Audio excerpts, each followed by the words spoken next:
ना आटा ना मैदा और ना ही सूजी का काम। सिर्फ और सिर्फ दो चीजों से बनाएंगे ये टेस्टी क्रिस्पी स्नैक्स। एक बार बनाएंगे डब्बा भरकर और फिर 2 महीनों के लिए फ्री हो जाएंगे। आप इसे 2 महीनों तक स्टोर करके रख सकते हैं। मैं आपको इसे रब करके दिखा रही हूँ कितना क्रिस्पी बना है। ये देखिए कितना बढ़िया है ये नाश्ता। तो हेलो फ्रेंड्स, शेफाली किचन में आपका स्वागत है।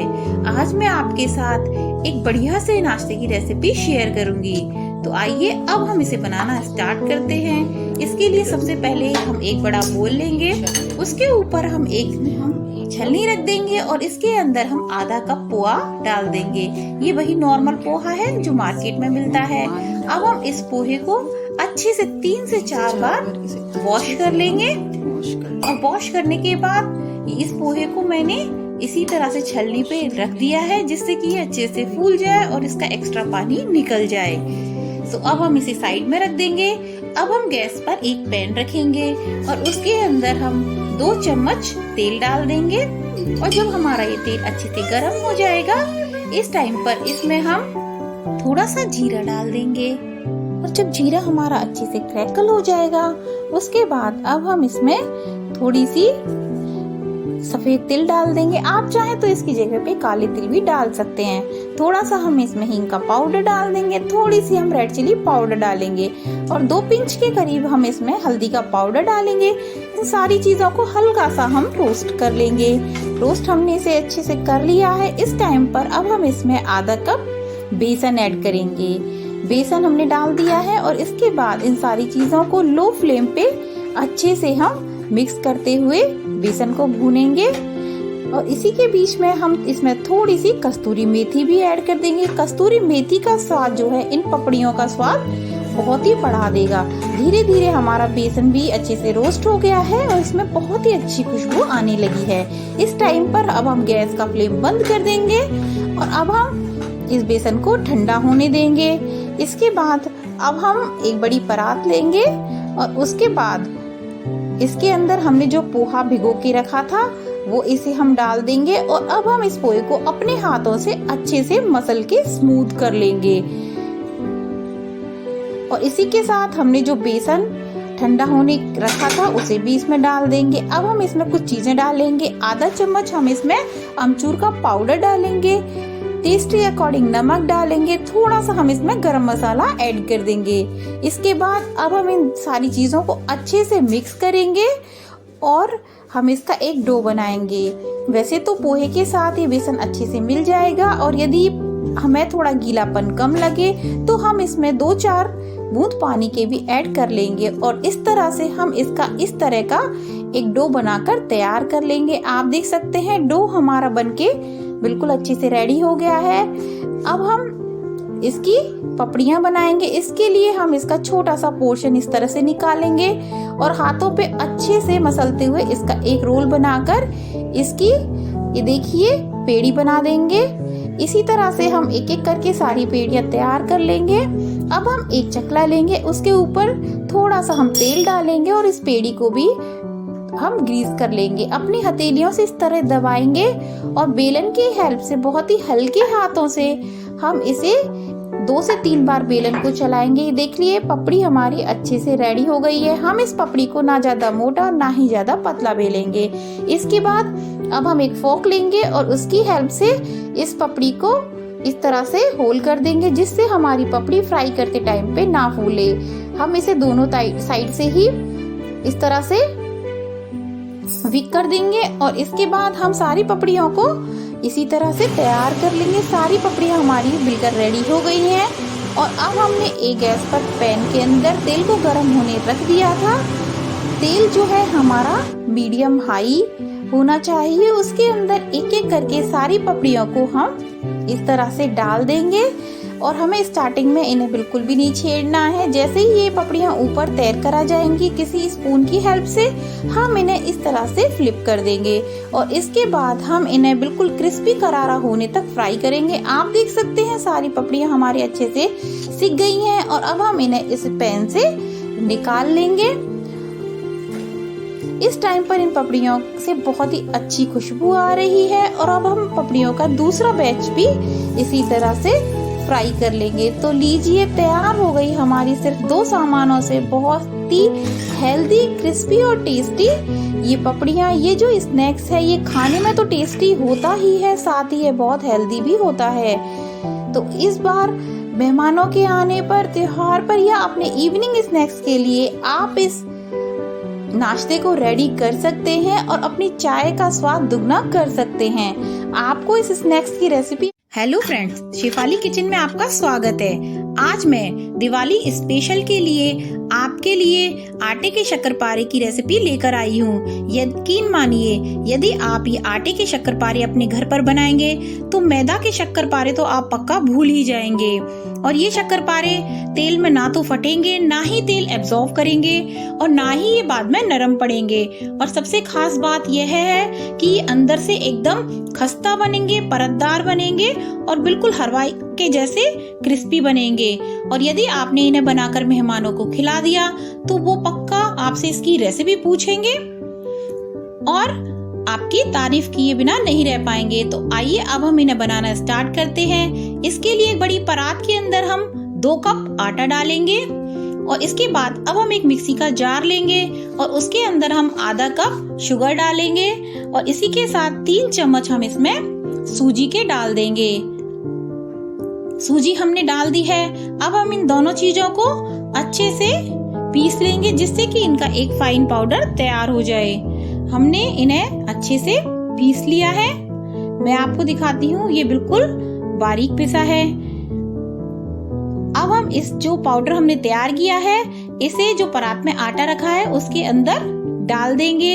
इसी के साथ अब हम इसमें 1 पिंच सॉल्ट ऐड करेंगे और सॉल्ट डालने के बाद इसमें हम 1/4 कप देशी घी ऐड कर देंगे। इन सब चीजों को हमने ऐड कर दिया है और अब हम इन्हें हाथों से अच्छे से मिक्स करेंगे जिससे कि जो मोयन है वो सारी चीजों में अच्छे से मिक्स हो जाए।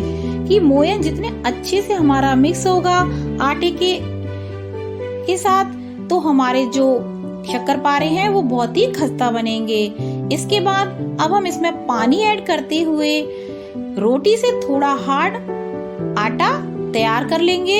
ये देखिए, आटा हमारा लगभग बनके रेडी हो गया है। अभी आपको क्रैक्स नजर आ रहे होंगे। अब हम इसे 10 मिनट की रेस्टिंग के लिए साइड में रख देंगे। 10 मिनट हो गए हैं। आटा जो है हमारा अच्छे से सेट हो गया है क्योंकि इसमें सूजी भी थी तो थोड़ा और हार्ड हो गया है। अब हम इसे इस तरह से मलते हुए लोग की फॉर्म में शेप कर लेंगे और अब हम एक नाइफ या कटर लेंगे, उससे हम इसे 2 पार्ट्स में डिवाइड कर देंगे। आप देख सकते हैं कि मैंने इसे 2 पार्ट्स में डिवाइड कर दिया है। अब हम एक पार्ट को अच्छे से ढक के रख देंगे जिससे कि ये सूखे ना और एक पार्ट की इस तरह से बड़े ही आराम से लोई तैयार कर लेंगे। लोई हमारे अच्छे से तैयार हो गई है। अब हम एक बेलन की हेल्प से इसकी रोटी बेलना स्टार्ट करेंगे। आप चाहें तो इसमें थोड़ा सा घी लगा सकते हैं। ये देखिए, लोई हमारी तैयार हो गई है और अब हम इसकी रोटी बेलेंगे।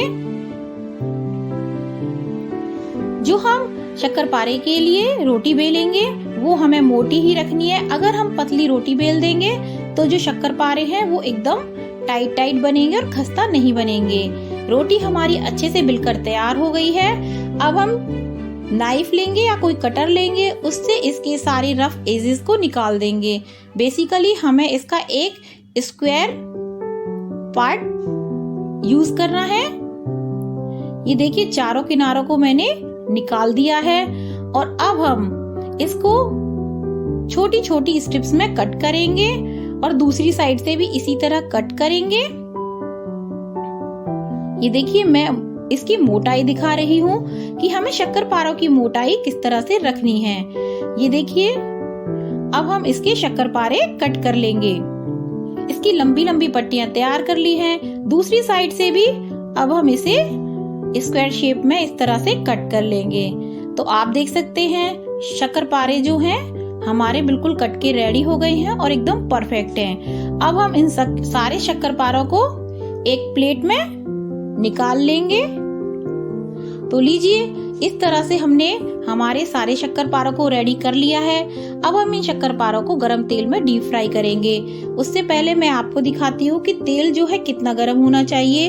हमने छोटा सा टुकड़ा डाला है आटे का, आप देख रहे हैं टुकड़ा जो है तुरंत से ऊपर नहीं आया है, हल्के हल्के बबल आए हैं, यानी कि हमें जो तेल है वो बहुत ज्यादा गरम नहीं चाहिए, बिल्कुल हल्का सा हमारा तेल गरम होना चाहिए। एक एक करके हम सारे जो शक्करपारे काट के रेडी किए हैं पीसेस, उनको हम इसके अंदर डाल देंगे। और डालने के बाद हमें इन्हें तुरंत से टच नहीं करना है। जब इन्हें लगभग 1 मिनट हो जाए तब हम इसे बड़े ही आराम से इस तरह से एक एक करके फ्लिप करना स्टार्ट करेंगे। और गैस का फ्लेम जो है वो हल्का सा मीडियम रखेंगे। अगर हम गैस का फ्लेम तेज रखेंगे तो जो हमारे शक्करपारे हैं वो बाहर से तो सिक जाएंगे, लेकिन अंदर से बहुत ही नरम रह जाएंगे, यानी कि कच्चे रह जाएंगे। इसी तरह से उलट पलट करते हुए बिल्कुल अच्छे से इन शक्करपारों को लाइट पिंक होने तक फ्राई कर लेंगे। आप देख सकते हैं सारे शक्करपारे बहुत ही बढ़िया से फ्राई हो गए हैं और मैं इनको बना रही हूँ तो मुझे तो इनकी खुशबू बहुत ही अच्छी लग रही है। अब हम इन सारे शक्करपारों को निकालकर एक प्लेट में रख लेंगे और दूसरा बैच भी इसी तरह से फ्राई कर लेंगे। तो लीजिए, तैयार हो गए हैं हमारे बाहर से क्रिस्पी, खस्ता और अंदर से एकदम सॉफ्ट आटे के शक्करपारे। क्योंकि ये गेहूं से बने हैं तो ये हेल्दी तो है ही और स्वाद तो इनका बहुत ही लाजवाब होता है, हलवाई से भी ज्यादा टेस्टी होते हैं। इस बार दिवाली पर यदि आप मेरी रेसिपी को फॉलो करके शक्करपारे बनाएंगे तो पक्का सारे घर वाले एकदम क्रिस्पी करारे और परतदार, एकदम कुरकुरे हलवाई के जैसे नमक पारे आप देख सकते हैं ये कितने बढ़िया लग रहे हैं और कलर भी कितना अच्छे से आया है। मैं आपको इसे तोड़ के दिखाऊंगी कि ये बाहर से तो एकदम बढ़िया सिके ही हैं, अंदर से भी एकदम क्रिस्पी हैं। सारा नमक पारा अच्छे से एक बार में पूरे से क्रैक हो गया, यानी कि ये परफेक्ट बने हैं। आप इन नमक पारों को यदि आपके घर मेहमान आ जाए और चाय के साथ इन्हें सर्व कर देंगे तो वो आपकी तारीफ करते हुए नहीं थकेगा।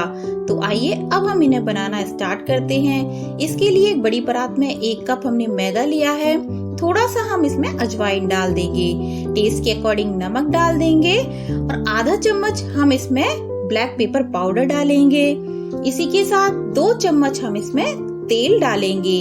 तेल डालने के बाद अब इन सारी चीजों को हमें अच्छे से मिक्स करना है, जिससे कि जो मोयन है और सारी चीजें डाली हैं मैदा में अच्छे से मिल जाएं। ये देखिए मैं इस तरह से इसे मिक्स कर रही हूँ और इसी के साथ इसमें हम अब पानी डालते हुए इसका एक बिल्कुल टाइट डो प्रिपेयर कर लेंगे। इस तरह से जब हम नमक पारे बनाते हैं घर पे तो वो टेस्टी होने के साथ साथ बहुत ही स्वादिष्ट होते हैं और सफाई तो इनमें होती ही है। आटा हमारा अच्छे से गूंथ के रेडी हो गया है। अब हम एक कॉटन के कपड़े से इसे ढककर 15 से 20 मिनट के लिए रेस्टिंग के लिए रख देंगे। अब हम एक लिक्विड तैयार करेंगे या पेस्ट तैयार करेंगे। उसके लिए एक बोल के अंदर 1 चम्मच हम इसमें मैदा डालेंगे और 1 चम्मच भर के हम इसमें देशी घी डालेंगे। इसके बाद इसे अच्छे से मिक्स कर लेंगे। यदि आपको देशी घी थोड़ा कम लगे तो इसमें थोड़ा और डाल लीजिए। बेसिकली हमें इसका इस कंसिस्टेंसी का पेस्ट तैयार करना है। पेस्ट हमारा तैयार हो गया है। अब हम हमारी मैदा चेक कर लेते हैं। मैदा भी अच्छे से हमारी सेट हो गई है। अब हम इसे थोड़ा सा इस तरह से नीट कर लेंगे और नीट करने के बाद इस आटे के हम 3 पोर्शन तोड़ लेंगे और इसमें से एक पोर्शन की अच्छे से हम लोई बना लेंगे। लोई हमारी तैयार है। अब हम इसे प्लेटफॉर्म पे रख के इसकी एक बड़ी सी रोटी बेलेंगे। ध्यान रहे हमारी जो रोटी है वो एकदम पतली बेलनी चाहिए, जिससे कि ये इतनी पतली होनी चाहिए जिससे सरफेस जो है वो इसमें से दिखाई देने लगे। और रोटी जो है वो चारों तरफ से बिल्कुल बराबर बेलनी चाहिए। ऐसा ना हो कि कहीं से मोटी और कहीं से पतली हो। आप देख सकते हैं बड़ी सी रोटी हमारी बिलकर तैयार हो गई है। अब हमने जो पेस्ट तैयार किया है घी और मैदा का, उसे हम अपने हाथों की हेल्प से इस तरह से पूरी रोटी पर फैला देंगे। फैलाने के बाद अब हम इसे किनारों किनारों से इस तरह से रोल करना स्टार्ट करेंगे। ध्यान रहे रोल जो हो बहुत ही टाइट होना चाहिए, क्योंकि अगर ये लूज होगा, इसके अंदर हवा होगी, तो जो पपड़ियां हैं वो अच्छे से हमारी नहीं बन पाएंगी और उनकी परत पहले ही खुल जाएगी। ये देखिए, ये धीरे धीरे रोल कर रहे हैं, इसी तरह से आपको भी करना है। और जब इतना बढ़ जाए तो एक अच्छे से इसे हम पूरी तरह से रोल कर देंगे और 2 से 3 बार इसे हम इस तरह से वापस रोल करेंगे। रोल हमारा बनके तैयार हो गया है। अब हम एक नाइफ की हेल्प से इस तरह से इसे छोटे छोटे पीसेस में कट कर लेंगे। ये देखिए, ये एकदम परफेक्ट कट हुए हैं। सारी जो लोइयां हैं वो कट के तैयार हो गई हैं। अब मैं आपको दिखाती हूँ आगे क्या करना है। एक लोई को लेंगे और हमारी जो हथेली है उसकी हेल्प से इसे इस तरह से दबा देंगे और इसी तरह से एक एक करके हम सारी लोइयों को तैयार कर लेंगे। अब हम क्या करेंगे, एक लोई लेंगे और इसकी एक हम पूरी के साइज की रोटी बेल लेंगे और अब हम इसके ऊपर हमारा जो तैयार किया हुआ पेस्ट है उसका थोड़ा सा लेंगे और उसे हम इस तरह से इस पूरी पे लगा देंगे और इसे इस तरह से हाफ फोल्ड कर देंगे। ऊपर की साइड से हल्का हल्का इसे दबा देंगे और वापस से हम फोल्ड कर देंगे। हमारा ट्रायंगल तैयार है। अब हम इसके किनारों को हल्का हल्का दबा देंगे और एक फॉक की हेल्प से 2 बार इसे फॉक कर देंगे। ये देखिए, ये हमारा ट्रायंगल तैयार है और हमारे जो नमक पारे हैं इस तरह से हमने सारे रेडी कर लिए हैं। अब हमने एक पैन में तेल गरम होने रख दिया था। तेल का जो टेम्परेचर है वो बहुत ही गरम होना चाहिए और एक एक करके हम सारे जो हमारे परतदार नमक पारे हैं उनको डाल देंगे। स्टार्टिंग में हम इन्हें बिल्कुल नहीं छेड़ेंगे। जैसे ही ये थोड़े सिकेंगे तो ये अपने आप ऊपर तैरने लगेंगे। जैसे ये तैरने लगेंगे आप इन्हें इसी तरह से उलट पलट करते हुए अच्छे से फ्राई कर लेंगे और इन्हें हम अच्छे से गोल्डन ब्राउन होने तक फ्राई कर लेंगे। आप देख सकते हैं सारे जो नमक पारे हैं वो एकदम फ्राई होकर रेडी हैं और एकदम बढ़िया कलर आया है और इनसे बहुत ही अच्छी खुशबू आ रही है। अब हम इन नमक पारों को जो है वो प्लेट में निकाल लेंगे। ये जो नमक पारे हैं ये आप इवनिंग स्नैक्स के लिए या गेस्ट के आने पर बनाकर रेडी कर सकते हैं। ये देखिए कितना बढ़िया कलर आया है। सारे नमक पारों को हम इस तरह से प्लेट में निकाल लेंगे। तो आप देख सकते हैं हमारे कितने कम समय में और घर में कितने कम सामान से हम ढेरों नमक पारे तैयार कर सकते हैं। ये आपकी फैमिली में सबको बहुत ही पसंद आएंगे। आपको ये एक बार बनाएं और 9 दिन तक खाएं, ये मैं आपसे कह रही हूँ, लेकिन जब मैं इसे बनाती हूँ तब ये 2 से 3 दिन में खत्म हो जाती है। आज मैं आपके लिए लाई हूँ साबूदाने की ऐसी क्रिस्पी करारी स्वादिष्ट मजेदार रेसिपी जिसे व्रत वाले और बिना व्रत वाले दोनों ही पेट भर के खा सकते हैं और ये खाने में तो इतनी स्वादिष्ट होती है कि मैं आपको बताऊं ही क्या। आप इसे 15 दिन तक स्टोर करके रख सकते हैं और इसकी सबसे खास बात यह है कि ये ना तो साबूदाना इसमें चिपकता है, ना ही उबालना पड़ेगा और ना ही फटेगा। तो हे एवरीवन, शेफाली किचन में आपका स्वागत है। मैं आपके साथ नवरात्रि व्रत के लिए नमकीन की एक ऐसी रेसिपी शेयर करूंगी। तो आइए अब हम स्टार्ट करते हैं। इसके लिए मैंने 2 आलू लिए हैं, अच्छे से धो के साफ कर लिया है और इनका छिलका भी उतार लिया है। अब हम एक ग्रेटर लेंगे यानी कि कद्दूकस। हम हमारे आलूओं को मोटी साइड से कद्दूकस करेंगे, हमें बारीक साइड का यूज नहीं करना है। इससे हमारे जो लच्छे बनेंगे आलू के एकदम परफेक्ट बनेंगे। अब हम हमारे आलूओं को इस तरह से ग्रेट करना स्टार्ट करते हैं। ये देखिए, मैं आपको दिखाती हूँ, एकदम मोटा मोटा लच्छा इसका निकल रहा है। इसी तरह से मैंने दोनों आलूओं को अच्छे से ग्रेट कर लिया है और अब हम इन लच्छों को एक पानी से बड़े बर्तन में डाल देंगे और 3 से 4 बार तब तक वॉश करेंगे जब तक कि इसका जो पानी है वो बिल्कुल ट्रांसपेरेंट नहीं हो जाता या फिर बिल्कुल एकदम साफ नहीं हो जाता। आप देख सकते हैं मैंने आलूओं को अच्छे से वॉश कर दिया है और छलनी पर इस तरह से रख दिया है जिससे एक्स्ट्रा पानी निकल जाए। अब हम एक कॉटन का टॉवल लेंगे और उसके ऊपर ये जो तैयार किए हुए लच्छे हैं इनको अच्छे से फैला देंगे और अब हम इस कॉटन टॉवल को हो सके तो फैन के नीचे रख देंगे जिससे कि हमारे आलू जो है उनका पानी एक्स्ट्रा जो है वो निकल जाए। अब हम आगे की तैयारी करते हैं। इसे बनाने के लिए हमें साबूदाना चाहिए। ये वही नॉर्मल साबूदाना है जो मार्केट में इजीली मिल जाता है। इसी के साथ हमें कुछ चीज़ों की और ज़रूरत होगी, जैसे कि थोड़े से हमने बादाम लिए हैं, थोड़े से हमने काजू लिए हैं, थोड़ी सी कच्ची मूंगफली ली है और करी पत्ती की लीव्स लिए हैं। हमने एक कढ़ाई में तेल गरम होने के लिए गैस पे रख दिया है। ध्यान रहे कि हमारा जो तेल है बहुत ही हाई टेम्परेचर पे गरम होना चाहिए।